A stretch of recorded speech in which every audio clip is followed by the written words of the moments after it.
Buenas noches, bienvenidos a una nueva edición de La Bitácora, un programa de contenido político, social y cultural de Popular Televisión Galicia. Hoy es lunes 18 de febrero de 2013. Nos acompaña en la mesa de trabajo don Roberto Moscovich, es periodista. ¿Qué tal, don Roberto? Buenas noches, bienvenido. Muy buenas tardes, buenas noches, perdón, muchas gracias.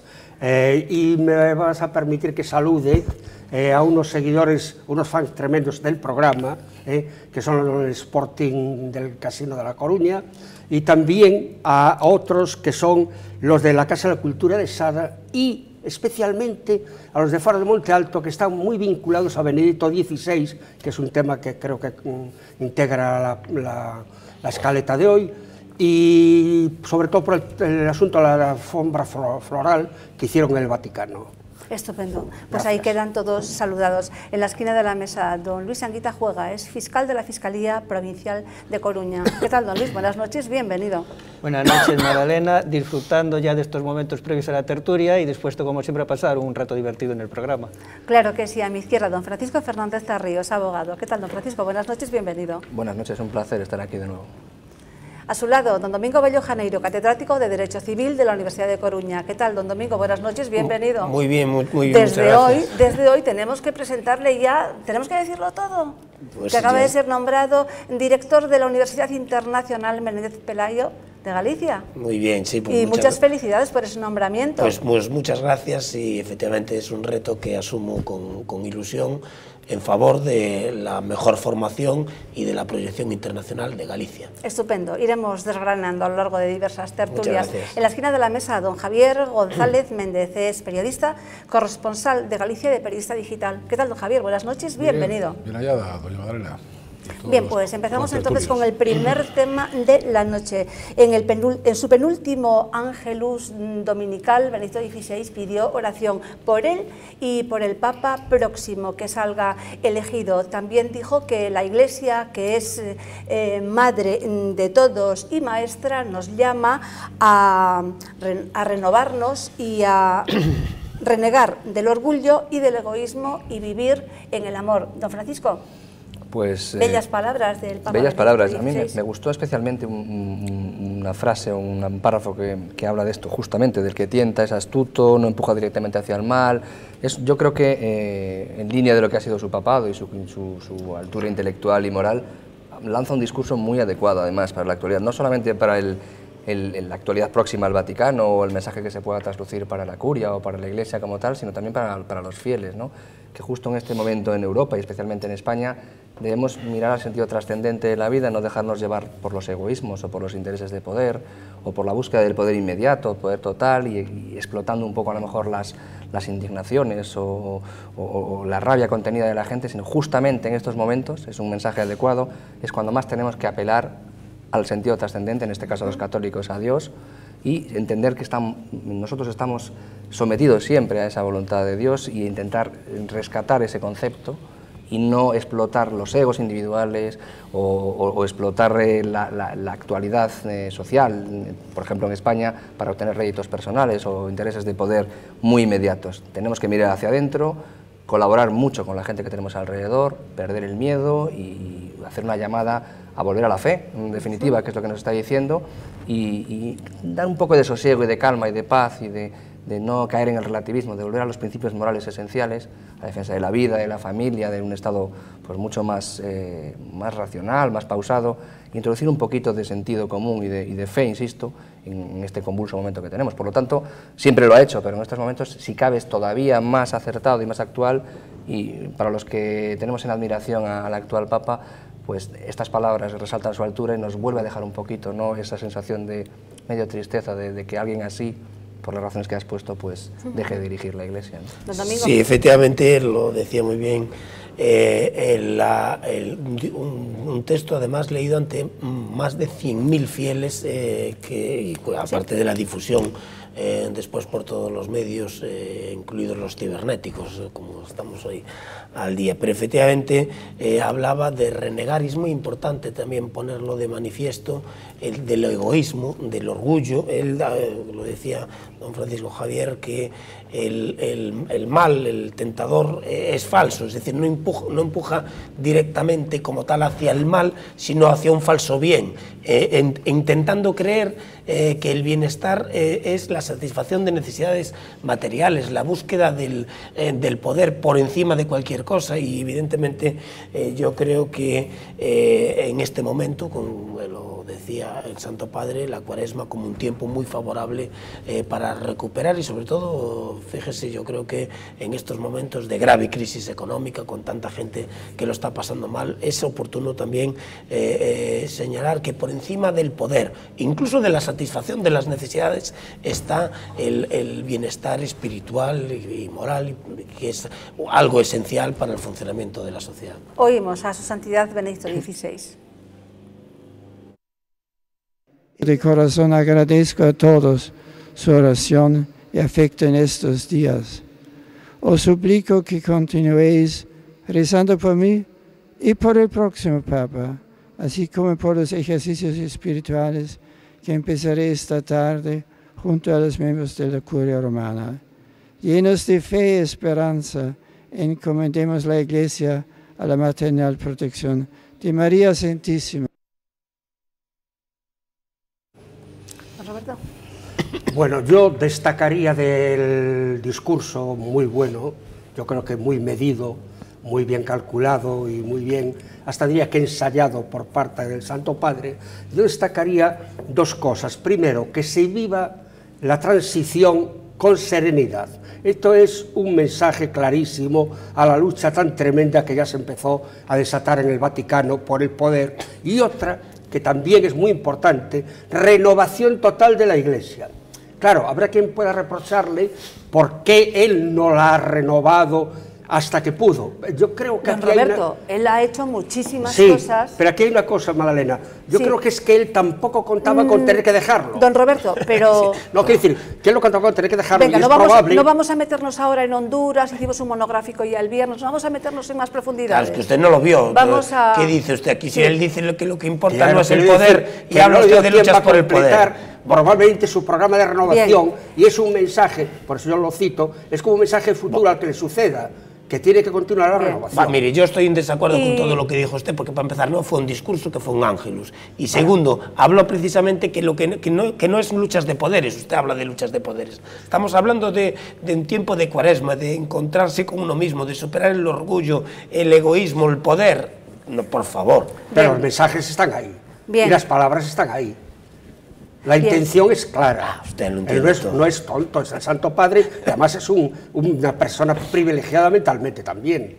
O sea, no es una cuestión solamente de creencia y de fe, sino de orden. Porque bueno, la Iglesia pues necesita en efecto orden. eran las palabras del Ángelus del domingo, y bueno, pues ahora la cristiandad al completo pues está esperando esta última intervención que va a tener el día 27 de febrero, que bueno, pues va a haber obispos, laicos, sacerdotes, consagradas de todo el mundo. Y bueno, yo no sé si... Una cosa, yo no sé si se va a caber, Es un papa que está considerado uno de los más grandes teólogos. Sí, a la altura de San Agustín y de Santo Tomás de Aquino, dicen los expertos. Su gran bestseller fue Jesús de Nazaret, Dios hecho hombre.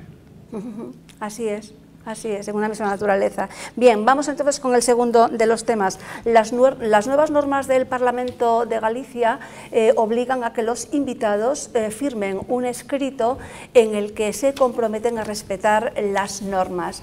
Y ante esto cabe preguntarse si los diputados también deben respetar las normas. La están respetando últimamente, porque en el pleno de la semana pasada hubo un altercado por parte de uno de los diputados de AGE, y el vicepresidente Miguel Santalices tuvo que expulsarle. Yo quería hablar sobre este hecho.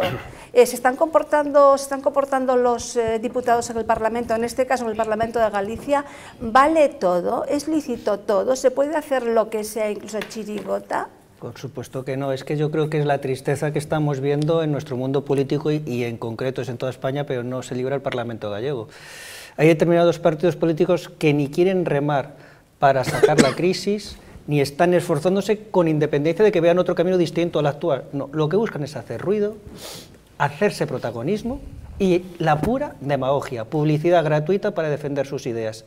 Eso, si realmente pensamos que es la solución para salir de una crisis, que esos son el nivel de nuestros políticos, es que realmente qué pena, qué tristeza. Un político es una persona que está pagada por todos nosotros, que vive de nuestro dinero, de todos los ciudadanos, para ir a trabajar, para asistir a todas las sesiones y para buscar soluciones, porque supone que es alguien que es nuestro representante. Yo para disfrazarse, para armar follón, para esto desde luego yo no quiero así estos políticos, y esto es lo que estamos teniendo y cada vez más. En la política española es un ejemplo que empezamos a verlo con demasiada frecuencia, y creo que la sociedad tiene que evolucionar para exigir a nuestros políticos, con independencia de la ideología, que lo que tienen que hacer es servir a la sociedad, en este caso a la comunidad autónoma gallega, para seguir adelante, y espectáculos de esos que los hagan en su casa o en fiestas privadas. Desde luego, es que el comportamiento de la última semana es denigrante. Don Francisco. Yo aquí desglosaría 3 puntos fundamentales respecto a dos cosas diferentes, en la intervención de ciudadanos en las sesiones del Parlamento y la intervención de parlamentarios, como pasó con el tema de Ángel en el Parlamento. Yo creo que no debemos tampoco dejar de lado que el malestar social está ahí, o sea, ¿qué puede llevar a un grupo de ciudadanos a tener que recurrir a ir a un parlamento a vociferar o a gritar allí? O sea, ¿qué nivel de indignación pueden tener? Creo que eso es la clave, ¿no? Los políticos deberían preguntarse por qué la gente se deja llevar por este tipo de grupos y acude a estos actos del Parlamento, que entiendo que no deben hacerse así, porque el desarrollo normal de una sesión de Parlamento debe poder producirse. Por otro lado, el tema de los parlamentarios, pues estoy de acuerdo con don Luis. Tampoco podemos olvidar que hay grupos políticos que llevan haciendo esto toda su vida, grupos políticos que sistemáticamente se niegan a aceptar resultados de urnas e intentan manipular la indignación de la gente para conseguir, a través de estos medios, lo que no han conseguido en las urnas. Entonces, deberíamos tener en cuenta que ese problema lo tenemos en España, no solamente en Galicia, sino en todo el resto de la nación, que es hasta qué punto hoy en día en España, y lo digo claramente, la extrema izquierda o la izquierda, y en el caso gallego, que se juntan con el tema nacionalista, no está aprovechando, hilando con lo anterior, toda esta indignación, todo este real y además justa, que la gente está enfadada, hasta qué punto no hay grupos intentando manipular todo esto para saltarse las normas básicas de la democracia. Y luego, por lo que se respecta a la ordenanza del Parlamento gallego, yo en principio no lo veo mal. Es decir, una persona entra invitado en el Parlamento de Galicia, firma un papelito que dice que hay que comportarse así, así, así, y si no lo hace tiene usted estas consecuencias, estas o estas otras. Y ahí, a partir de ahí cada uno asume su responsabilidad. Sí, que duda cabe que son dos cuestiones distintas, totalmente distintas, pero desde luego lo del parlamentario de AGE pues están en eso desde el primer día. Sí. Quizá, y aquí lo hemos hablado en esta casa alguna vez durante las elecciones, algunos deberían repensar ahora cómo han generado o han alimentado este animal para llegar al Parlamento de Galicia, porque todos sabíamos desde el minuto 1 lo que iba a convertir, en lo que pretendería convertir AGE el Parlamento de Galicia, claro, que es en esto precisamente. Y además, como saben que eso es la imagen que captan los medios y convierten la sesión parlamentaria en una anécdota que es pues el altercado, ¿no? Don Roberto Moscovich. Bueno, yo diría que en este tema llueve sobre mojado y que no hay nada nuevo bajo el sol. Lo que pasa es que lo más inmediato es lo que tiene, digamos, más validez precisamente por ser reciente. Pero ya ha habido bastantes follones y gordos en el Parlamento de Galicia. En ese sentido, quizás lo que no existiera una normativa, al parecer, con respecto a los visitantes, que es lo que ahora se ha establecido. El resto, el comportamiento de los parlamentarios, evidentemente deja mucho que desear cuando no son capaces de circunscribirse a lo que sería el ámbito de respeto a lo que es una Cámara, en este caso autonómica, y que, por otro lado, tienen un caldo de cultivo muy fácil actualmente porque la situación global del país está muy deteriorada. Yo, por ejemplo, estoy en Canarias y he visto pintadas que ocupaban paredes enormes en el puerto que ponían guerra, entre comillas, civil, social, ya. O sea que la gente ya está hasta el gorro. Y en ese sentido también quiero apuntar otra cosa.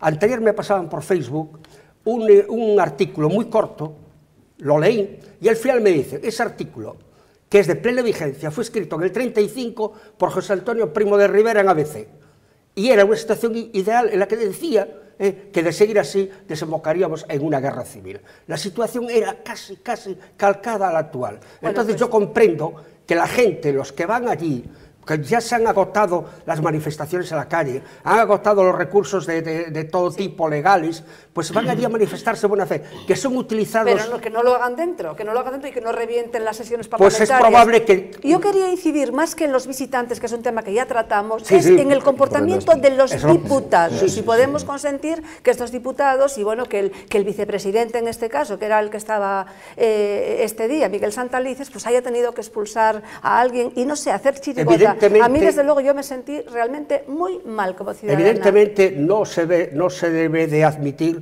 como decía el vicepresidente del Parlamento, que tuve el honor de tenerlo a mi derecha aquí en un programa, refiriéndose precisamente a un incidente, aún no había ocurrido había sido un incidente anterior. Sí, esto fue de la semana pasada. Exactamente. Sí. Entonces se refería a ese respeto que hay que tener. Bien. Pero digo, no a los demás, sino incluso a la institución y a los que les hemos elegido. O sea, don Javier.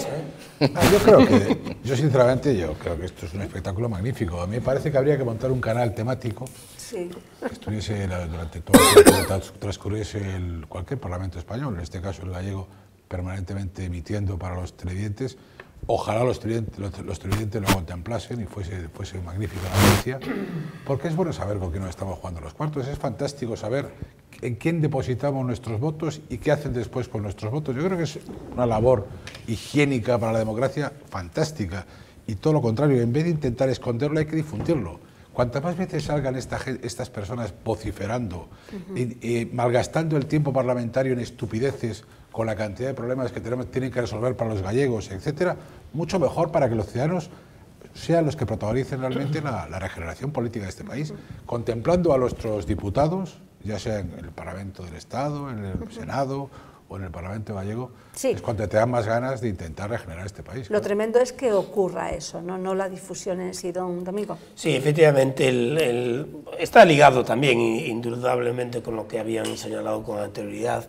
Incluso, fíjese que el problema que hubo los altercados con los invitados es que estaban por los propios diputados alentados, que incluso subieron al lugar de los invitados, porque yo creo que lo de los invitados incluso hasta se podría solucionar con una cuestión puramente técnica de poner allí una pantalla.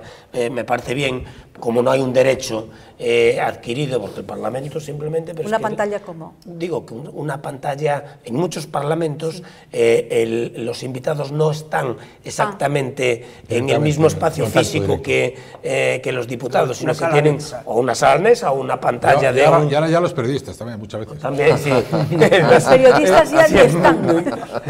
Pueden hacerlo desde casa, pero bueno, pero al margen de esas cuestiones que efectivamente me parece algo elemental, que es que, fíjese, antes decían una precisión, todos los que hablaron dijeron AGE. Creo que correctamente, en ocasiones he oído ASE, es AGE, porque es la Asociación Galega de Izquierdas, pero bueno, al margen... No se podría confundir con la Asociación de Jóvenes Empresarios, que no tiene nada que ver con eso. Pero al margen de ellos mismos, ni siquiera tienen la dignidad de preservar su propia función, porque evidentemente hacen las algaradas con los ciudadanos y entre ellos mismos, y realmente la esencia fundamental, hay muchísimas definiciones de democracia formal, todas, pero desde las históricas hasta las más modernas, tienen como principio fundamental de la separación de poderes. Es decir, que el legislativo tiene que servir para controlar el ejecutivo. Un diputado que dijo... Don Domingo, no me ramifique más, venga. No, que digo, que es que la esencia fundamental es que yo el otro día estaba de acuerdo con usted cuando decía, pero ¿quién va a ver? Es que lo que no entiendo es que nadie vaya a ver una sesión del Parlamento. Es decir, es que realmente lo importante, además de eso, además de que cumplan, o que deberían de cumplir, pero eso requiere una explicación más larga, es que lo hagan por lo menos con decoro. No, pero bueno, es que antes me expliqué un poco mal. Yo estaba hablando de un gran hermano en los parlamentos. Sí, un reality, en la cafetería, en los cuartos de baños, para que la gente viese hasta qué punto sus señorías se ponen verdes en el Parlamento y luego llegan al café y están charlando como amigos, se dan abrazos, eso besos. Sí, siempre es peor, lo que decía el otro día el fiscal, y aceptan por unanimidad todos una serie de privilegios que si usted no fuese fiscal diría que son ilegales. Pues casi nos permitiría salir lo por peor de alusión. todo, lo peor de Ilegal todo no, es pero peor, es inmoral. Inmoral. Bueno, Es más inmoral que sea legal. Don Domingo, no me saque temas. Una No, última yo solo cosita. quería Para apuntar monográficos. lo que se ha dicho aquí, que es Pero hoy no es el caso. Hoy no es monográfico. Es igualmente escandaloso, bueno, igualmente en otro orden de prioridades, ver también a diputados jugando a palabrados o haciendo deberes o estudiando en los parlamentos.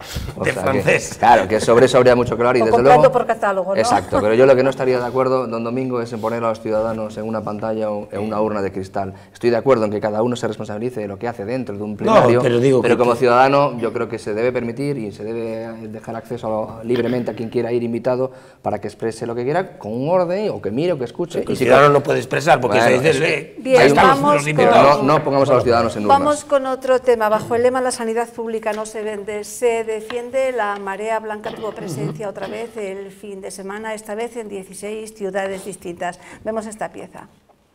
Una nueva marea blanca recorre España en defensa de la sanidad pública. En esta ocasión, las protestas se han extendido a 15 ciudades españolas. Trabajadores sanitarios, sindicatos y pacientes gritando a una sola voz.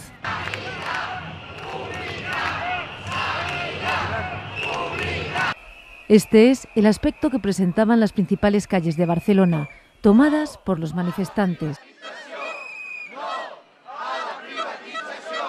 También en Madrid, las batas blancas recorrían las principales arterias de la capital contra los planes de privatización de la gestión de hospitales y centros sanitarios.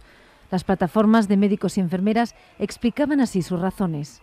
Que la reforma al sistema público de la Comunidad de Madrid debe contar con los profesionales, debe velar por un sistema en el que se asegure a los ciudadanos seguridad, eficiencia y calidad de los servicios. Porque el sistema de salud español es uno de los mejores del mundo, así está considerado en muchos sitios y no podemos permitir que se desmantele de esta manera. Motivos no compartidos por el Gobierno regional. El consejero de Sanidad, Laschetti, criticaba la protesta.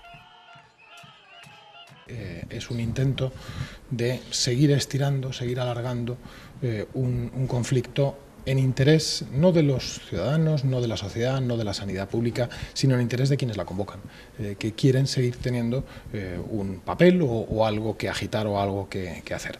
De hecho, destacó que las medidas de reducción del coste para mantener la sanidad pública en tiempos de crisis ya están puestas en marcha. Pues la Marea Blanca parece que está dispuesta a seguir. Yo creo que estamos en un país libre y cada cual puede hacer lo que quiera, mareas blancas, mareas negras, lo que haga falta. Lo que pasa es que aquí hay un tema muy claro. O este país está muy atrasado y no somos capaces de utilizar bien los instrumentos tecnológicos que tiene hoy la sociedad, o a estas alturas de esta película, repetida una y otra vez hasta la saciedad, deberíamos saber de verdad, pero de verdad, qué cuesta más al erario público. Porque cuando unos hablan de la medicina pública y otros hablan de la privada, da la sensación de que la pública es gratis y que la privada tiene precio. Claro, los señores que salen ahí en las mareas blancas saben, si quieren reflexionar un poco, saben que la sanidad pública la estamos pagando todos los españoles. Entonces, lo que hay que decir aquí es qué le sale más caro a los españoles, la sanidad pública tal cual se entiende hoy por hoy o la sanidad mixta. Y cuando se demuestre eso con datos fehacientes, que creo que los tiempos que estamos viviendo es factible, podremos decidir. Pero tendremos que decir los españoles porque somos los que nos pagamos nuestra sanidad, ni los políticos, ni el PP, ni el PSOE, ni los progresistas, ni los conservadores. Todos los españoles tendremos que decidir qué nos sale más barato, o sea, la relación precio-calidad. Claro, es que es importante decidir la calidad. qué relación precio-calidad queremos. Sí. Pero lo que no vale es que unos decidan por todos los demás. O sea, los señores habrá que poner los datos sobre la mesa y de verdad decidir qué es lo que le conviene más a los 47 millones de españoles. Es fundamental, vamos. Francisco Tarrío. Bueno, esto ya saben que yo soy bastante políticamente incorrecto. Aquí yo creo que deberíamos caminar hacia un modelo en el que se pueda elegir. Eso por encima de cualquier cosa. Hay diferentes alternativas. Luego hay un concepto que está muy prostituido, que es el de privatizar servicios públicos. Yo creo que la clave está en saber si lo están liberalizando, no solo privatizando.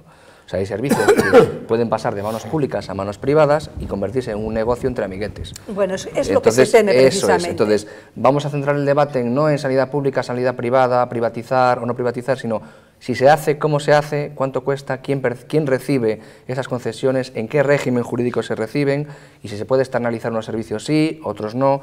Hay países de nuestro entorno y deberíamos hacer un debate absolutamente tranquilo y hay países de nuestro entorno, el holandés, el modelo holandés, por ejemplo, que se basa en algo muy parecido a un cheque escolar o algo por el estilo, lo que te permite cuantificar el coste, que es lo que decía don Javier ahora.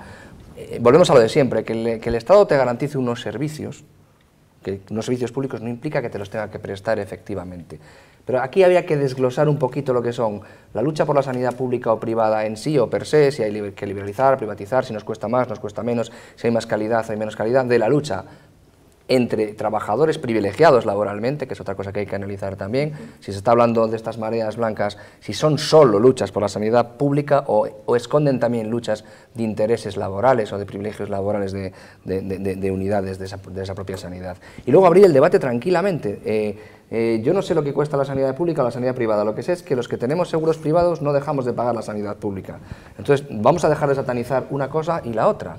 Intentemos en la medida de lo posible que constituyamos un sistema en el que haya una sanidad pública eficiente, que nos cueste una cosa razonable y que la gente pueda elegir entre una sanidad privada o una sanidad pública y quitarnos de conflictos que yo creo que van más allá de la defensa de la sanidad pública o privada. El problema ahora parece, hasta donde yo sé, es que vienen los inversores del ladrillo a invertir en sanidad. Claro. Y entonces, claro, pues tienen unos conceptos economicistas. Y que uno se desayuna con que ciertas concesiones se le dan a ciertos políticos que estuvieron en cargos de responsabilidad y volvemos a lo de siempre. Pero que luego dimitieron, que luego dimitieron.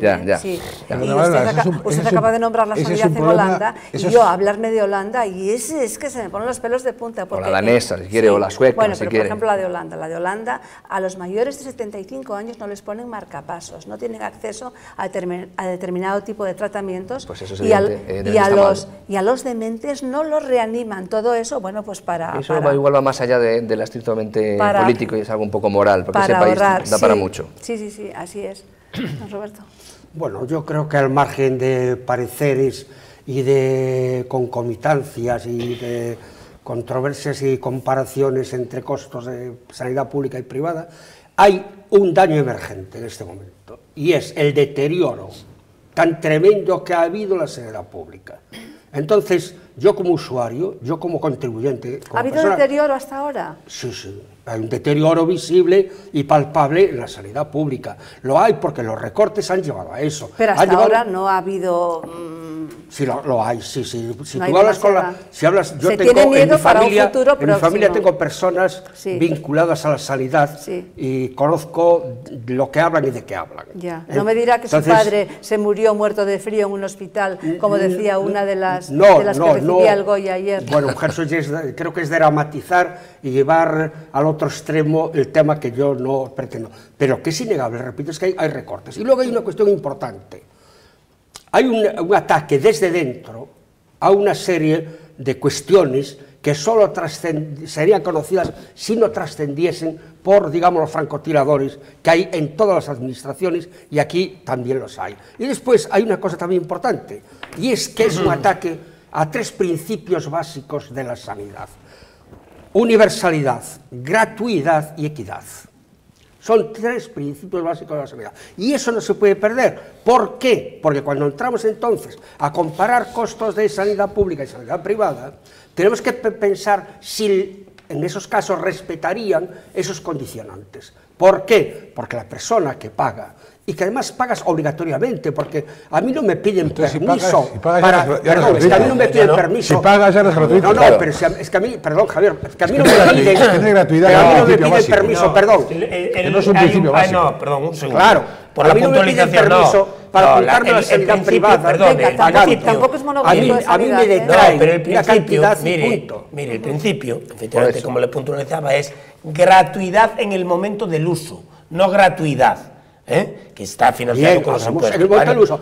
Pero es que no, eso lo puede decir una ministra de Zapatero, pero no lo puede decir usted. Es gratuidad en el momento del uso. Hay que utilizar los términos, sobre todo con mucho rigor. No tiene que ser ministra de Zapatero. Puede ser ministra No, eso se lo quise decir de manera elegante y él se lo dijo de una manera más gratuidad en el momento del uso. Oiga, pero no se me enreden, no se me enreden en está bien, está bien, es una aclaración que creo que es conveniente, pero cuidado, pero eso no contradice lo que y después hay otro, y después hay también otro, pero como no me deja hacer monográficos. Don Domingo, claro que no me dejo. Es más, pero es muy importante. Introduzco un nuevo tema para que esté sobre la mesa, porque tiene que ver con manifestaciones, y es que en esta ocasión también se manifestaron, pero contra los desahucios. Muchos de los participantes eran personas que estaban a punto de ser desahuciadas y muchas de ellas portaban en la mano el aviso del desahucio. Teníamos un caso también hoy en Galicia, bueno, se armó una cosa, yo creo, excesiva, porque iban a, no sé al final el resultado, si consiguieron desahuciarla o no a una señora de 85 años porque debía 2 mensualidades, tenía un piso de renta baja. Vamos a oír lo que opinan estos manifestantes contra los desahucios. La plataforma de afectados de ADICAE, la plataforma hipotecaria de ADICAE, se manifiesta hoy en Madrid y en muchos puntos en toda España, solidarizándonos con la lucha de los hipotecados. Creemos que parar los desahucios no es la solución de todo, es simplemente una parte, es importante, pero hay que reformar todo el sistema hipotecario y hay que lograr la aprobación de una moratoria que paralice todos los embargos durante 3 años. Por lo tanto, cuidado, que la paralización de los desahucios es solo una parte y no tenemos que centrarnos solo en eso, solo en la dación en pago. Hay que reformar todo el sistema hipotecario, la ley hipotecaria, y paralizar los embargos por 3 años. Sí, es importante que sirvan estas movilizaciones en las que participa ADICAE para decir que hay que modificar muchas cuestiones que afectan a los consumidores. Los bancos y las cajas han abusado, han creado hipotecas basuras durante los últimos 5 años, estamos pagando las consecuencias. El hecho de que tengamos cláusulas suelo también están detrás, por ejemplo, de los desahucios que se están llevando a cabo. Por lo tanto, adelante con las movilizaciones, adelante con el pensamiento crítico, y esto va a servir sin duda para una mejora del sistema hipotecario, que sirva para eso.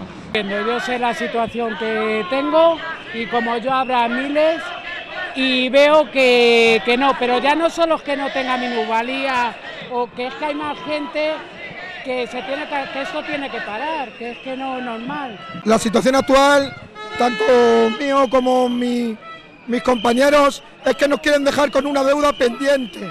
¿Vale? Si no pagamos es porque no tenemos trabajo. Estamos reivindicando que queremos trabajar. Nosotros no queremos que nos regalen las casas. Lo que pasa es que los señores banqueros quieren, tanto a nosotros como a nuestras familias, condenarnos. Bien, pues ¿cómo está la calle? ¿Cómo está la pobre gente? Don Luis, queda pendiente por su opinión sobre la sanidad y sobre esto. He puesto los temas aquí para que haya más. Bien, pues sobre la sanidad, el Estado tiene que ahorrar dinero, eso es una realidad, tenemos un gran gasto, una gran deuda pública, han bajado los ingresos, pero es que siempre estamos igual. Se está ahorrando sobre servicios básicos y sobre no las personas que realmente necesitan ayuda. Ese es el sistema del Partido Popular, y tengo que decirlo, y estoy convencido que nos va a sacar de la crisis, mire lo que le digo, pero la forma que nos está sacando no es justa. Una de las maneras es empeorar la sanidad pública que teníamos de calidad, se está perdiendo, y eso es realmente preocupante. Y si aún quiere ahorrar en la sanidad, yo le propongo hasta una reforma. En vez de tener 17 sistemas sanitarios, con 17 conselleiros de sanidad, con 17 directores generales, con tal, que empecemos a quitar y centralizar. Ya eso no interesa. Eso no lo van a tocar. Porque eso supondría cargos políticos de colocar gente. Entonces, claro, hay un camino intermedio. Lo digo con toda la ironía. Don Domingo, déjele que argumente. Lo digo con toda la ironía. En el dispendio político no se ahorra. Pero en el pobre ciudadano, dándole peor calidad de servicios, evidentemente ahí no hay ningún interés en gastar y sí que hay que ahorrar. Ya está bien. La sanidad es cara, lo sé. Nos tenemos que permitir esa sanidad, con independencia de que exista una privada y quien se pueda que se la pague. Pero la sanidad tiene que garantizar que a todos tengan derecho a ir a un hospital y tengan la mejor atención. Y cuando estamos privatizando servicios, estamos corriendo el peligro de que a los profesionales de la sanidad se les quiera mal pagar o se les quiera echar para traer gente con menos preparación cobrando sueldos mileuristas. Porque esta es otra. La clase media se la están cargando en España. Y realmente cuando privaticemos vamos a querer a tener médicos muy baratos, low cost si se quiere, de bajo coste, como en todas partes, y entonces no. al final traeremos más pobreza. Pues a un médico hay que pagarle en condiciones, porque un médico te puede salvar la vida. Ha hecho una preparación, ha hecho unos estudios que hay que reconocerlos, ha sacado un MIR, tiene una preparación, porque no llega cualquiera a sanidad pública para ejercer, y esa persona necesita tener una remuneración adecuada a su salario. Y por tanto yo creo que tienen toda la razón, y eso hay que mantenerlo. Y evidentemente, después tenemos nuestra opción de votar o no, porque claro, esto se hace cuando quedan 2 años o 3 para las elecciones. Después se olvidan y que harán sí que propuestas de empleo, no se sabe qué. Pues yo creo que es mi defensa a la sanidad pública, porque es la garantía de todos. ¿Que cuesta dinero? Muy bien. Pues ese dinero está muy bien gastado, podemos ahorrar de otras partes. Y si hablamos de los desahucios, si me dejas enlazar, aquí parece hoy que estamos mezclando los desahucios 2 temas. Tanto los desahucios hipotecarios como los desahucios por alquiler. Son temas muy delicados. Evidentemente, y creo que lo he dicho ya en otros programas, la legislación tiene un favoritismo a los bancos muy preocupantes en los desahucios hipotecarios.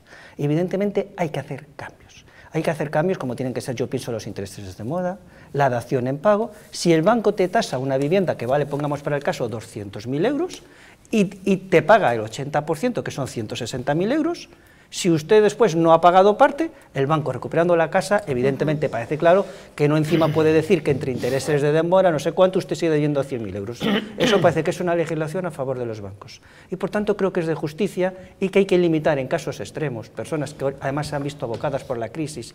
Es que el capital ha jugado muy bien. Hace 5 o 10 años decía, usted compre una casa de 350.000 euros, no importa que usted esté en la construcción, usted gaste, compre. La gente se anima porque en el fondo quiere salir de la pobreza, pensando en ella y en sus hijos. Llevan pagando 5 o 10 años cuando puede, ahora se quedan sin trabajo, están cobrando el paro, prestaciones, y ahora que no pueden pagar, el banco se queda con la vivienda. Pues yo creo que esa gente necesita protección por lo menos 2 o 3 años. Evidentemente no puede estar toda la vida sin pagar, pero los desahucios en estos casos límites, yo creo que evidentemente no es que se impidan, pero por lo menos hay que dar una moratoria para que la gente se pueda arreglar su vida. Yo creo que algo legislarán ahora. Yo pienso que sí, pero no, esperemos, ojalá sea justo. Va a ser muy difícil también legislar bien, porque aquí va a haber mucha demagogia. Porque, por ejemplo, hoy estamos viendo aquí casos también de desahucios de alquileres. Ojo. Luego lo vemos esto, porque es una parte completamente diferente. Si me permitís. Sí. Vamos a ver, hay que partir de la base de la responsabilidad individual. No comparto el criterio de don Luis de que la gente gastaba y cómprese una casa de 350.000, algunos no la compramos, es decir, también hay una parte de responsabilidad individual y no podemos meter a todo el mundo en un cajón. También nos hemos acostumbrado a que aquí cualquiera se hipotecaba 300.000 euros, son 50 millones de pesetas, y la gente lo hacía con una alegría pasmosa, y eso es así. Y hay que decirlo, hay una parte de responsabilidad. Hay que, por ejemplo, pero tampoco hay una parte de responsabilidad individual. Estaba preparada bueno, yo creo que la mayor parte de la gente paga sus hipotecas. La mayor parte de la gente sí conocía esos contratos y sabía lo que era, porque aquí discusiones de bar del Euribor hemos escuchado todos en los últimos 8 o 10 años.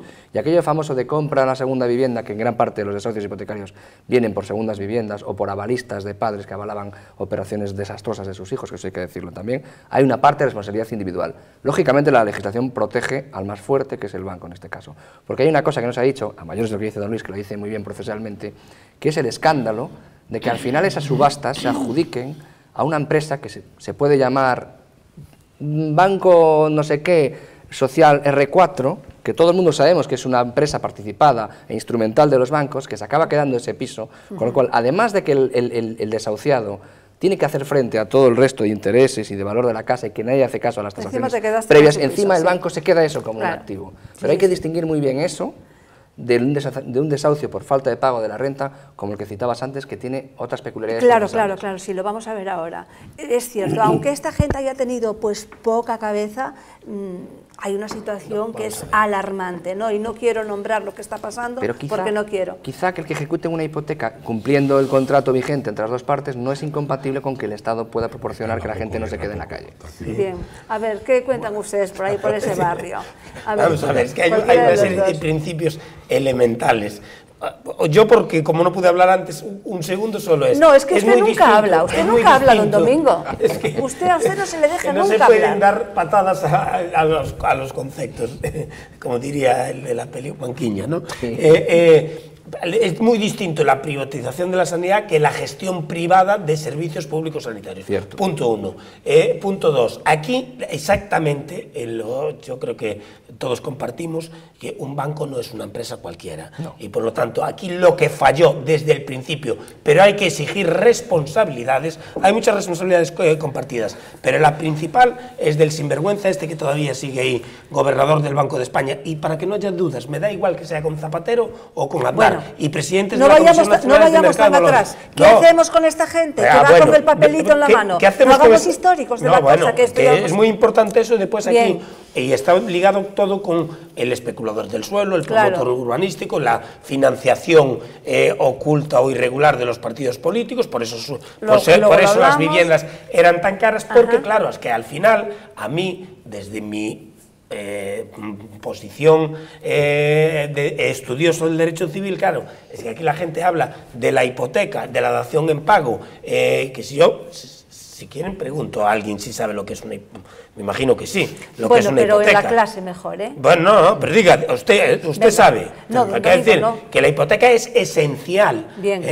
Simplemente es una garantía de una obligación principal, que es el préstamo del banco. Bien, si no, el banco no lo hubiera dado a nadie el préstamo. La gente con el papel en la mano, que es el tema de hoy. Perdón, el tema de hoy es que tenemos un ordenamiento jurídico que efectivamente está cerrado, y hay un principio que es el de responsabilidad patrimonial universal, que todos respondemos con nuestros bienes presentes y futuros. Bueno, que la hipoteca simplemente es una garantía. Pero habrá que cambiar eso, ¿no? Habrá que reformar la ley. Lo diga usted. No, Javi, no lo digo yo. Y la dación en pago es otra cosa distinta. No lo digo yo. Yo digo, ¿qué hacemos con estas personas que van con el papelito en la mano? ¿Pero qué personas? No, y hay otro elemento añadido, que eso es lo que le digo, la solución. Los bancos que recibieron ayudas públicas, efectivamente, tienen que cumplir la función social del crédito, pero hasta ahí, Si no me falla la memoria, yo creo que este es un Estado social. Y democrático. España, ¿no? España es un Estado social. Entonces yo creo que los grandes problemas que estamos percibiendo ahora vienen de muy atrás, porque en efecto se declaró a este país, después de la muerte del dictador, se declaró un Estado social de derecho, pero no, las leyes que fueron emergiendo en el proceso democrático no habían calculado los problemas que tiene un Estado social de derecho. La justicia social es muy cara. O sea, lo que ningún partido político le dice a los españoles es que ser un país con justicia social resulta muy caro. Y como resulta muy caro, hay que prorratear según los niveles de ingresos para que la gente incorpore una cantidad de dinero a los fondos del Estado para poder hacer un país justo y socialmente. ¿Qué ocurre? Primero, ni se ha resuelto el problema de la evasión fiscal en este país. Tampoco se ha resuelto claramente el problema de la justicia en el reparto equitativo de las personas al fisco. No se ha resuelto el problema de lo que aportan los grandes empresarios y lo que aporta la famosa clase media que se está difuminando lentamente.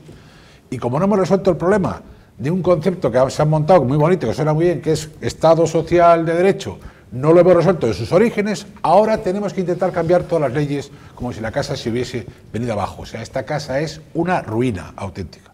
Y yo lo único que digo son dos cosas fundamentales. Una, se han presentado en este país 66 ILPs, 66, con partidos del PSOE y del PP. Jamás ha pasado la barrera. Ninguna. Ahora mismo se acaba de presentar una a bombo y platillo y parece que el PP está obligado moralmente a aceptarla. Y yo creo que la tiene que aceptar, creo que la tiene que consensuar y creo que la tiene que pactar y creo que la tiene que mejorar. Pero digamos que es el proceso de todo lo que se ha hecho mal en este país durante 35 años. Estamos en un cuello de botella, en el final de un embudo. Todo es una maraña absoluta, legislativa, judicial, perdóneme usted, señor fiscal, judicial, ejecutiva. Periodística. Periodística, por supuesto. Universitaria, educativa. Hombre, estamos en un don Javier, lo apoyo y si me permite, aplaudiendo sus palabras, voy a seguir lo que es España, porque lo dice nuestra Constitución española, que es nuestra norma más importante en su artículo 1. España se constituye en un Estado social y democrático de derecho, es decir, aplicación de la ley. que propugna como valores superiores de su ordenamiento jurídico la justicia, la igualdad, la libertad y el pluralismo político. ¿Y sabemos qué es lo triste? Que nuestro sistema que propone la Constitución se ha perdido por una maraña política de intereses de comunidades autónomas, de Estado, de ayuntamientos, de diputaciones, donde todo se ha enrendado, se ha enfangado, ahora está empezando a salir la corrupción. Un adjetivo más, y de clientelismo. Evidentemente. Clientelismo Evidentemente. y duro. No se cumple ni el primer artículo. ¿Terminó el argumento? Sí, vamos a ver. Sí, bueno, iba a seguir, pero ya que dejo a los demás. Pues lo que quiero decir ningún artículo. Todo este sistema que ha creado esta redecilla de partidos políticos, que en su momento yo lo entiendo, había que apoyarlos porque se salía de una dictadura, entonces fue una época en que había que subvencionar los partidos políticos, fortalecer la democracia, y los partidos políticos, en vez de asumir que se les había fortalecido para defendernos este Estado, lo que hicieron fue hacer auténticos máquinas de poder entre ellos, con muy poca transparencia, con muy poca democracia por dentro, donde a partir de ahí han favorecido ese clientelismo, donde han favorecido ese sabe la Constitución, sabe que la Constitución dice que los partidos políticos son democráticos. Don Roberto Moscovich, son democráticos, pero lo triste es que vemos todo lo que está saliendo. Y estamos perdiendo muchísimos puestos de trabajo, y ya termino, porque es una realidad, porque hay un montón de multinacionales, de empresas, que quieren jugar limpio como están jugando en Europa y en el resto del mundo, y no vienen a invertir a España porque no están dispuestos a pagar el 3, el 4% o lo que sea que se está cobrando en ayuntamientos y en un montón de sitios. Por tanto, si el Estado, si nuestro gobierno quiere traer inversión y empezar a crear empleo, que arregle esta casa, que es yo lo que veo, que se sigue tapando y no se quiere sacar. Y eso es lo que a mí me preocupa. Un momentito que sigue don Francisco, es que iba, me parece, al hilo de continuación. Vamos a ver, es que tampoco se puede hacer trampas en el solitario. Un Estado social es eso, es construir España desde la política hacia abajo. Y quizá debemos caminar con construir España desde abajo hacia arriba. Es que al final lo que dice don Luis es trágico, pero es literalmente así. Esta Constitución española hace una interpretación de la sociedad totalmente estatista. Nos hemos acostumbrado a que el papá Estado nos lo dé todo. Y entonces hemos delegado todo ese poder en los políticos, que a su vez han aprovechado muy bien el tema. Y han dicho, pues nos construimos nuestra partitocracia, nuestra casta cerrada, blindamos los partidos. Como bien dice don Domingo, la Constitución lo aguanta todo, el papel lo aguanta todo, los partidos tienen que ser democráticos, todas estas cosas, pero ahora de verdad no lo son, porque la ciudadanía está dormida. Y muchas veces cuando peleamos por los derechos, si usted se fija en la calle, la mayor parte de la gente pelea por la subvención, o por más política, o por más intervención, o por más Estado. Deberíamos pelear por más ciudadanía, por recuperar la ciudadanía. Están hablando de la Constitución, que me parece muy bien. Por lo tanto, que la despolitización, que lo hemos hablado en todos los temas de esta noche, es la clave. Despoliticemos España. Solo un segundo, un minuto para adelante. Una matización. Adelante el minuto. Pero no se lo diga por detrás. Estoy totalmente de acuerdo contigo, pero tienes un problema de tiempo. Cierto, no has calculado el tiempo. Es cierto. Cuando se inició este proceso, el pueblo, yo el primero, el pueblo, después de 40 años de franquismo, no estaba preparado para hacer desde la base hacia arriba un edificio democrático. Quizá ahora, sí. Y por consiguiente se eligieron a unas personas para que ayudasen a hacer ese edificio, y esas personas se equivocaron desde el origen. Desde el diseño. No se equivocaron. Desde el origen. Don Roberto Moscovich, le toca. Don Domingo, no, pero don Domingo, es que me quiere. Don Domingo, ¿quiere la réplica para cada contertulio? No, sí. Venga, bueno, Roberto. yo creo que circunscribiéndonos al tema que estamos de los desahucios, no de la gran política ni de la Constitución, porque me parece que no está contemplada la Constitución, es un tema de muchas aristas y de aristas muy importantes. Es un tema que yo diría incluso que nace viciado por el propio sistema, porque las entidades financieras, al amparo de la protección del poder de cada momento, han hecho lo que les dio la gana, hasta el extremo de que las hipotecas nacen, como bien decía don Domingo, nacen para reforzar la concesión de un crédito. Es decir, las hipotecas son tan viejas casi como la tierra, porque yo recuerdo a mis abuelos que hablaban hipotecó. Breve, don Roberto. Entonces, ¿qué quiere decir? Que si la hipoteca nace con un fin, si la hipoteca nace con un fin, tiene que circunscribirse ese fin, y lo más importante, circunscribirse al precio, al valor real.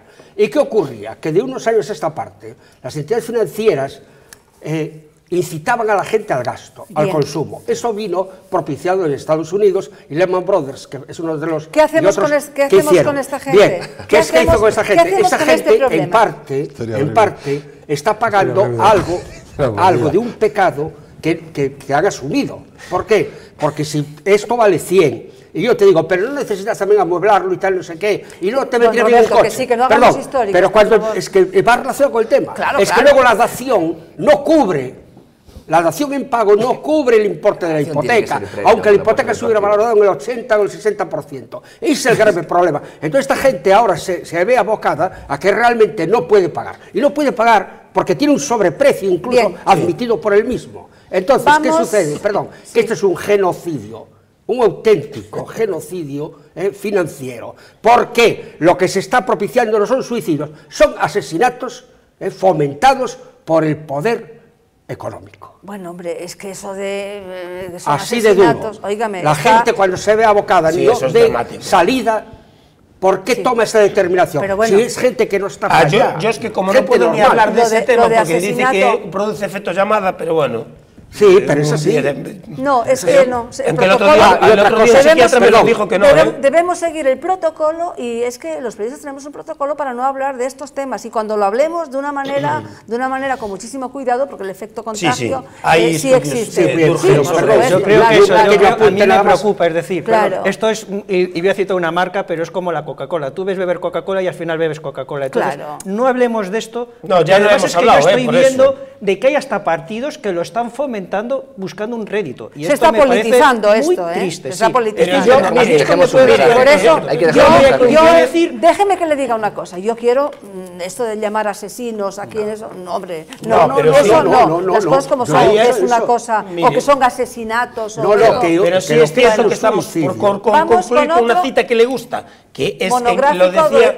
No, Keynes, solo los deudores son honorables y los acreedores son razonables. Y aquí los bancos no están demostrando ser razonables. Bien, pues el escándalo de las escuchas ilegales saca de las primeras planas el caso Bárcenas.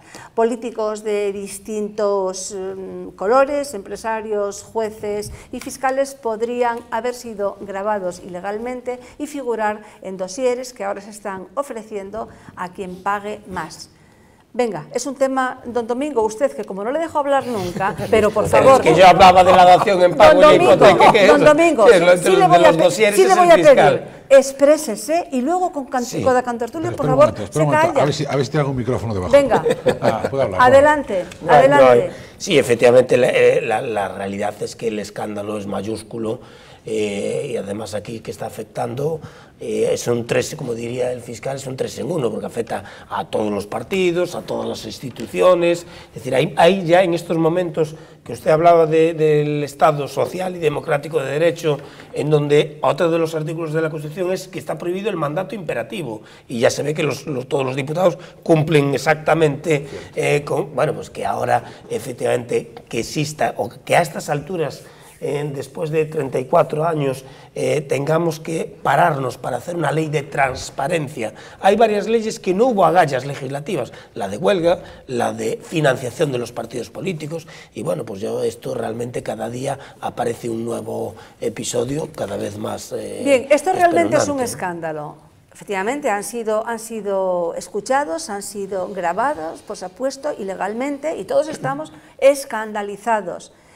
Pero a mí me preocupa también otra cosa. Me preocupa este delito en sí, pero me preocupa también que se estaba grabando a gente que supuestamente se reunía y cometía ciertos delitos. También me gustaría incidir en eso. Sí. Yo no sé si usted puede decir algo aquí. Puedo hablar porque es lo que estamos hablando antes. A mí me encantaría en este momento, aunque fuera ilegal, tener una escucha de estas donde se hubieran reunido los asesinos de, por ejemplo, de Marta del Castillo y supiéramos dónde tienen el cuerpo para poder entregárselo a sus padres y poder cerrar el caso, aunque hubiera sido ilegal. Pero, Madalena, ¿sabes cuál es el problema? Que en el momento en que tú permitas una excepción, valdrá para controlar la vida privada de todo el mundo. Exacto. Y chantajearlo. Además. ¿Pero de dónde viene esta perversión? La perversión viene de lo que estamos hablando antes, de cómo se ha dejado crecer los partidos políticos en la impunidad y ahora desde el gobierno, con nuestro dinero, porque digo nuestro dinero porque es el dinero de todos, porque es la financiación que se obtiene, se ha utilizado para investigar a los partidos políticos contrarios, a los propios miembros de mi propio partido en las luchas internas de poder, a los jueces y fiscales que pueden investigar, a empresarios o no corruptos. Realmente esto es un comportamiento de mafia, no de democracia. Claro. Y es muy triste. Claro. Y yo creo que espero que empecemos, ahora que se está hablando de todo esto y está saliendo algunos de los muchos casos de corrupción que tengamos, que se pueda llegar hasta el final y haya personas condenadas que cumplan la condena. Porque es que quitémonos la ideología política, porque ¿sabe con qué se ha jugado hasta ahora para justificarse? Es que estos los hacen los del PSOE, papá, es que esto es del PP, y cada uno defendiendo a los suyos. Claro. Tenemos que crecer nosotros como ciudadanos, como sociedad. Da igual quién lo haga, sean los míos u otros, y si no habrá otros partidos para votar. No podemos consentirlo, porque si no, que estamos permitiendo es este mangoneo de auténticas personas de comportamientos dictatoriales y nada democráticos, que han aprovechado el poder para escuchar y controlarlo todo. Bien. Y estos son de dictaduras, no de una democracia. Hay que investigarlo. Pero incidimos demasiado en el delito de grabar a alguien y no incidimos en este alguien que se reunía con otro para delinquir. Porque formaba parte del sistema. Claro, formaba parte del sistema. Formaba parte del sistema. Hay en comunidades autónomas, en muchísimas, y no quiero generalizar, pero me temo que demasiados ayuntamientos, que tú tienes dos opciones. Si eres honrado, te mueres de hambre. O entras en el sistema y entras en esta red de clientelismo de comisiones, y entonces yo también gano mucho dinero. Entonces, esto formaba parte del sistema. Todos cobraban. Y forma. La única posibilidad de limpiar la sociedad es perseguir estos comportamientos, no taparlos. Bueno. Y todos estos líderes ir a por ellos, porque lo que han hecho estos políticos es destrozarnos nuestra democracia, nuestro país, y que no se pongan ni banderas nacionalistas, ni de democracia, ni de progresismo, porque lo están haciendo muchos, y de casi todas las tendencias. Y luego, por otro lado, todos somos culpables, porque todo esto, y ya lo sabemos, porque sí sabemos que ciertos políticos tienen dosieres de otros políticos y le encargan a ciertos periodistas información y demás, y eso se compra, y eso, bueno, pues es así, lo voy a decir solamente hoy. Es que apunta, don Luis, exactamente la clave del tema. Esto es un tema de sistema, de agotamiento del sistema, y tal y como está configurado, insisto, desde el propio diseño inicial del modelo democrático español, al sistema le interesa gente marcada en muchos sitios. ¿Y por qué los dosieres funcionan? ¿Por qué funcionan los dosieres? Pero funcionan, ¿es así o no? Porque, como dice don Luis, es evidente, claro. Como dice don Luis, para entrar en ciertas ruedas de poder te exigen pasar ese peaje, y ese peaje supone que tú quedas marcado, y a partir de ahí los dosieres funcionan, y a partir de ahí podemos ver pactos entre partidos, y a partir de ahí podemos ver pactos por la justicia entre el PP y el PSOE, y a partir de ahí podemos ver reparto de cargos en el Consejo General del Poder Judicial, y a partir de ahí podemos ver...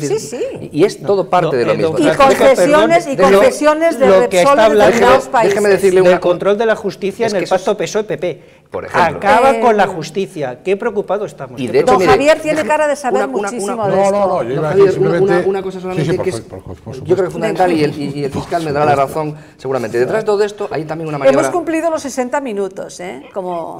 Una maniobra... Algunos, porque don Javier y yo nada. Permítame que diga solo una cosita, y lo dejo encima de la mesa. Saber escuchar es fantástico. La opción gubernamental que está encima de la mesa de la reforma de la ley de enjuiciamiento criminal, de la que hemos hablado alguna vez aquí, que supone la entrega de estas investigaciones a la Fiscalía, no lo digo por la honorabilidad de los fiscales como el que está aquí presente, que no tengo la más mínima duda, pero dada la jerarquía o el modelo de Fiscalía en España, la entrega de las instrucciones a la Fiscalía es una vuelta de tuerca más del sistema, los políticos blindándose. Si eliminamos la garantía que supone un juez de instrucción en la investigación, que es el que tiene que impulsarla, eliminamos todo esto. Yo me pregunto, y está aquí don Luis, y siento hacer esta pregunta en el aire, pero es así, si entregamos las investigaciones policiales, las instrucciones en manos de la Fiscalía, y el vértice de la Fiscalía es una persona que pone el gobierno de turno, ¿cómo quedamos los ciudadanos desprotegidos a la hora de investigar un posible delito? Creo que por alusiones me tienes que permitir, partiendo de la certeza del argumento de don Francisco Javier, partiendo de la certeza.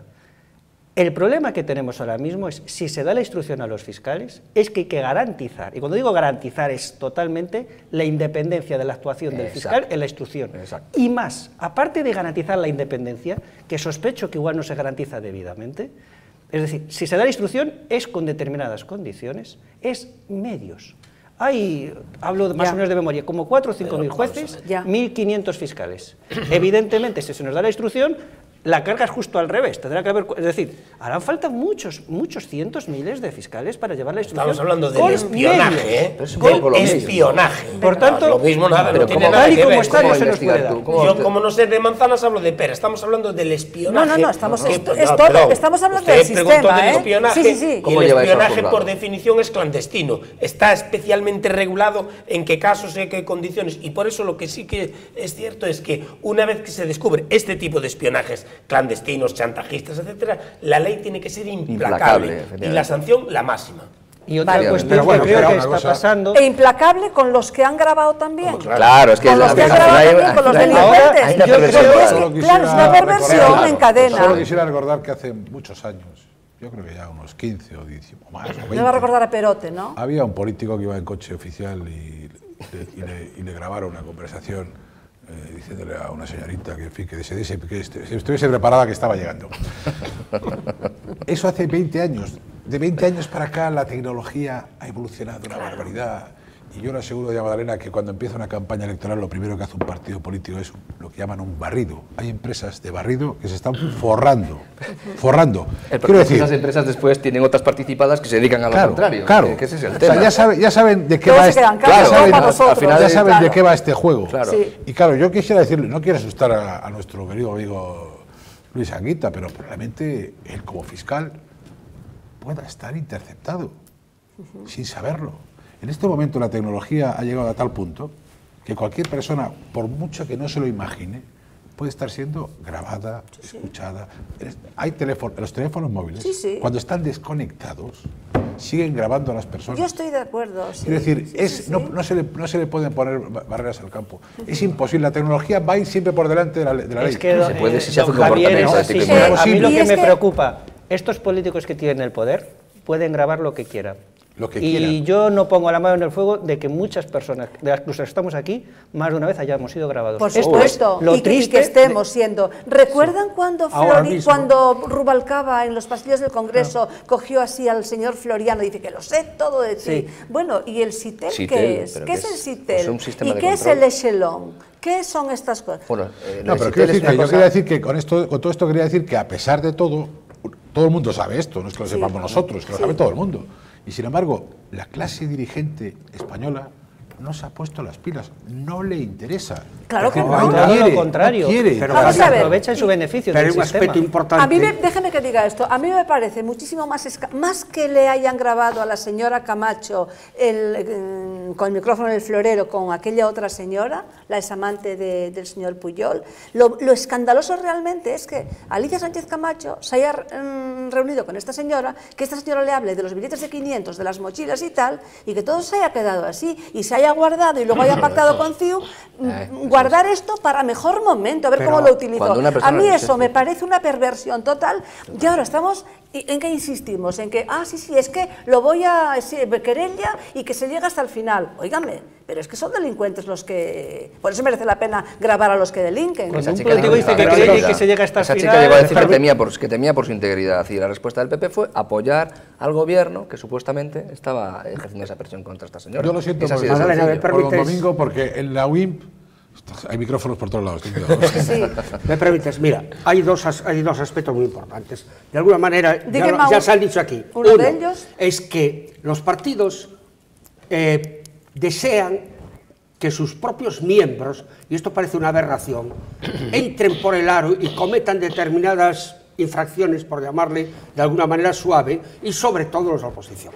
Normalmente, ¿qué ocurre? Que cuando se plantea un tema ya a nivel público, cuando trasciende, hablando de alguna forma muy clara, lo que se utilizaba era como arma arrojadiza, tú también. Y eso era una moneda de cambio, pero todo el mundo sabía. Tú robaste y tú también. Cállate que si no te hablo de todo. ¿Y qué ocurría? Que todo eso se basaba en muchas escuchas ilegales, en muchas informaciones perversas, obtenidas de una manera muy diría aquí, que no correctamente políticas. El colmo del cinismo de este país es que los políticos, los que tienen que izar la bandera de la decencia, los políticos saben cosas que están investigando los jueces, el sistema judicial, que va a tardar años en averiguarlo, si lo averigua, y ellos ya lo saben. Sí. es lo que es el colmo de cinismo de este país. Y que veremos lo que la investigación judicial, que es totalmente garantista, logra sacar, y después lo que es triste es que nuestro sistema judicial está montado así. Fíjese, para el pobre es rápido, para el rico con recursos, con procedimientos, dentro de 10, 15 años, ¿de qué vale una condena? Pues es que no podemos hacerlo en menos tiempos y encima el juez que le toque no tendrá medios para investigar.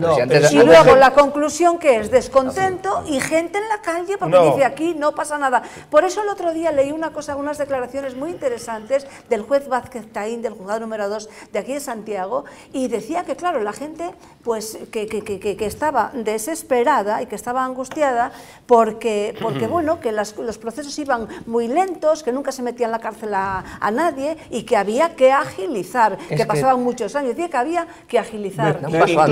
Incluso fíjate, yo solo una frase que coincidiendo, que incluso partidos políticos o responsables alardean de información que solo se pudo haber obtenido de una manera ilegal, con lo cual el resultado es ¿qué podemos esperar de que depuren después responsabilidades cuando lo que hacen es encima si están legislando, y se jubiló Napoleón incluso? Pero si hay una instrucción que le hemos hablado en esta mesa a la Guardia Civil diciendo que se avise a los políticos con antelación cuando hay una investigación en marcha de la Guardia Civil que afecta a cargos públicos.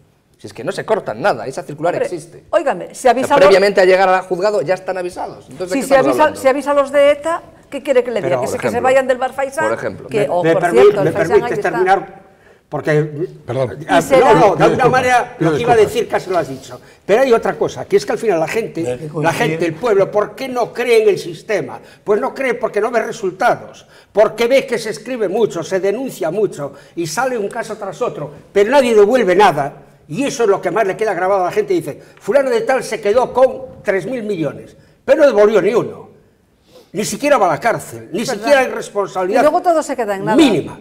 Sí. Ya no digo del amparo, de la condición de aforado, no. Yo hablo de que todos somos iguales ante la ley. Lo más ridículo fue lo de CIU, que devolvieron una mínima cantidad el partido, que somos nosotros, los financiamos. Con el dinero de todos los dinero público puesto con el dinero público. Y por eso la gente no cree en el sistema fundamentalmente, porque no ve resultados. Pues aquí estamos para cambiarlo, don Roberto. Pues venga. Don Domingo, ¿quiere decir algo más? Se me pasó todo el programa con berrinche. No me deja explicar la dación en pago. No. Lo que pasa es que a usted digo que tenemos que sentarnos aquí los dos. Claro. Y usted, cada uno que es, usted la réplica, si le parece. Hay que crear un modelo de programa distinto, pero es así. Todo fenomenal. La dación en pago es esto. Yo te doy un euro y asunto y me llevo Bueno, pues hasta aquí entonces la bitácora de hoy. Tenemos más temas, pero bueno, como estuvimos demasiado tiempo con los del principio, al final siempre vamos así, a toda pastilla, que se dice coloquialmente. Don Roberto, pues muchísimas gracias. No le pregunté por su viaje, pero veo que fenomenal. El viaje fenomenal, solo estuve a punto de morirme, pero no pasó. Pero qué bien que lo puede contar. Eso nos puede pasar a cualquiera. Como decían en el Facebook, qué bien que lo puede contar. Pues muchísimas gracias por haber participado. Gracias. Don Luis Anguita, pues muchísimas gracias. Ya a punto de sacar la próxima novela, ¿no? Sí, la tercera novela. ¿Ya tiene el título? Sí, ¿Dónde está tu destino? El 5 de abril... ¿Preguntando o...? No, afirmación, ¿dónde está tu destino? O sea, sin acento. Sin acento. Ajá. Y el 5 de abril la presentaré en La Coruña y bueno, pues ojalá todas las personas que se quieran pasar a la presentación... 5 de abril. 5 de abril. Pero Dios mediante, de aquí al 5 de abril hablaremos muchas veces. Esperemos que sí. Hablaremos largo y tendido. Pues muchísimas gracias. Muchas gracias. Don Francisco Tarrío, muchas gracias por estar aquí nuevamente. Un verdadero placer. Después de estas vacaciones. Pues volvemos con más fuerza que nunca y donde hemos estado siempre, que es en las trincheras de la ciudadanía y en la libertad, como siempre. Muy bien, pues muchísimas gracias. Don Domingo. Muchas gracias y encantados. Por supuesto que además lo único que sucede, por si hace falta, que estamos en un ambiente agradabilísimo, cómodo, y lo único es que damos un poco de espectáculo que tanto le gusta a don Roberto. Tenemos un problema, y es que, sí, que usted apenas es muy tímido. Tengo que andar sacándole las palabras. Sí. No sé. Don Javier. Aquí al lado, Domingo, que está para hablar toda la tertulia es imposible hablar. No puedo decir nada. No lo menciones. Muchísimas gracias. ¿Qué tal en Periodista Digital? ¿Bien? Bueno, va tirando. Como todos los medios de comunicación. Estamos metidos en el bajo. Algunos un poco menos, algunos un poco más, pero los medios de comunicación también forman parte de este tipo La verdad es que sí, la verdad es que sí, si algún día habláramos. Gracias a ustedes por acompañarnos un día más. Nos despedimos hasta el miércoles. Estaremos a eso de las 10:30 para seguir analizando la actualidad. Que sean felices.